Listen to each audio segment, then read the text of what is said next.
नाज़रीन, हिक ॿी आम ख़बर ॾियूं अव्हांखे त नींगर नांग जे कखण सबबि फौत थी वियो आहे।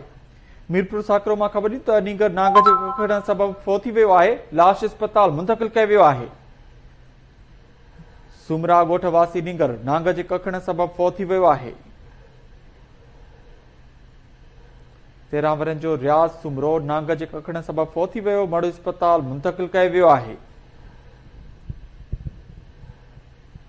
अव्हांखे अपडेट कयूं त सरकारी अस्पताल में वैक्सीन न हुजण सबबि नींगर खे कराची खणाए वञी रहिया हुआसीं त रस्ते में फौत थी वियो आहे। वारसनि पारां इल्ज़ाम लॻायो वियो आहे। मीरपुर साकरो मां ख़बर ॾियूं त सुमरा ॻोठ वासी नींगर नांग जे कखण सबबि फौत थी वियो आहे। इन हवाले सां वधीक तफ़सीलनि लाइ असां लाइन ते मौजूद आहे इजाज़ अहमद। जी इजाज़ अहमद, तफ़सील ॾिजो।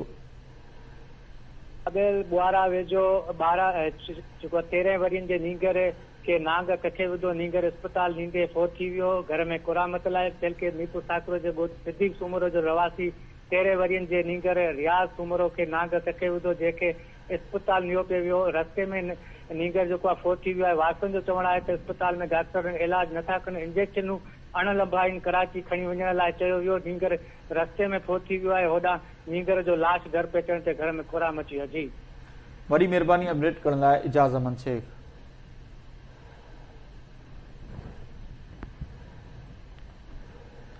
अव्हांखे अपडेट कयूं त मीरपुर साकरो वेझो सुमरा ॻोठ वासी नींगर नांग जे कखण सबबि फौत थी वियो आहे।